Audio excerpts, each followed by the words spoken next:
Quan va començar... Vam adonar-nos comptes que quan sortia de les sessions sortia molt tocada i un dia la meva dona, que sortint, li va preguntar quin era el problema que tenia. No?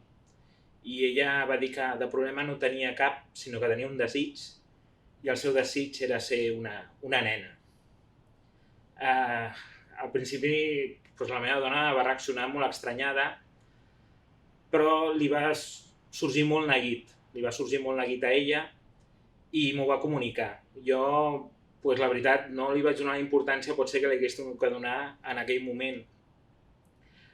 El fet és que vam poder contactar amb una associació que es diu Crisalis i la Crisalis de seguida ens va dirigir a trànsit a una persona que es diu Rosa i ella ens vam reunir amb ella i ens va donar una sèrie de pautes, explicacions. Va ser una reunió molt amena i la meva dona i jo ja vam sortir una mica reconfortats, però amb molts dubtes encara, no?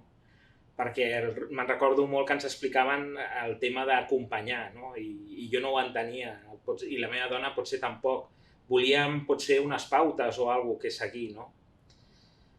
Però vam intentar continuar endavant. Jo personalment tenia molts dubtes. També m'arrepenteixo molt perquè realment la posava, la jutjava, no? Mirava a veure si era realment una nena o un nen. I la veritat és que és una època que recordo una mica amb dolor d'haver pensat això, no? A mesura va passant el temps, una miqueta, vam tenir una altra reunió amb la Rosa. Potser ja nosaltres ja teníem alguna cosa més processada i el pas següent que vam fer va ser que vèiem que ella necessitava. No?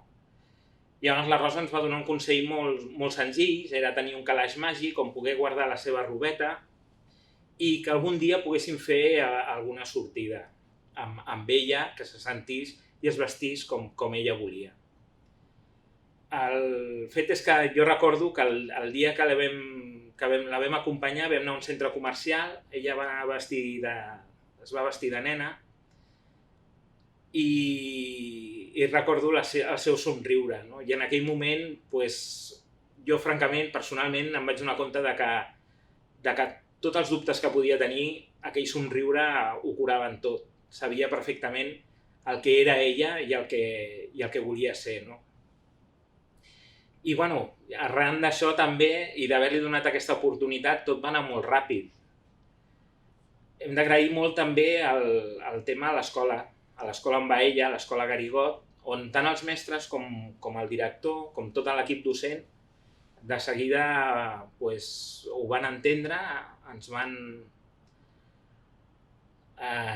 van acompanyar i es van de seguida voler també tenir informació per poder explicar i per poder donar aquests punts, no? a la meva filla. I ens vam sentir molt recolzats. Fins i tot ens van donar una mica d'empenta, perquè nosaltres al principi ho volíem portar no en secret, però sí en segon terme, no? Que l'escola exposés que existeix una altra realitat, que hi ha persones amb més gènere, no el que nosaltres tenim sempre predefinits, altres tipus de sexualitats, però de seguida l'escola va dir que si això ho tenien que dur a terme, el millor era posar-li una cara i un nom. I van ser ells que van fer aquesta petita empenta i ens van ajudar. De tal forma que vam mantenir reunions amb el professorat, també vam fer una reunió amb els pares on vam explicar el que li passava a la nostra filla. En aquesta carta que vam llegir davant dels pares també vam presentar unes fotografies de quan l'Aitziar i el Ferran eren petits i en el fer el muntatge d'aquell vídeo o d'aquell muntatge de fotografies ens vam adonar compte que l'Aitziar des de petita i des de ben petita ja ens estava dient que ella era una nena. Els seus vestits, les seves preferències del color rosa, sempre ens ho havia dit. Nosaltres pensàvem que no volíem ser sexistes i que i que podia haver jugat amb qualsevol joguines de nines o el color que ell escollís, no? Però ja ens ho estava dient. I, bueno, afortunadament, la cosa ha anat molt bé i l'escola ha sigut molt ben acceptada per tots els seus companys, també pels professors i també tinc que dir que pels pares, els quals, que jo tenia molta por el dia que ho vaig anunciar, però realment els pares fins i tot em van dir que se sentien molt orgullosos de poder anar a una escola i de conèixer persones que haguessin pogut fer aquest pas.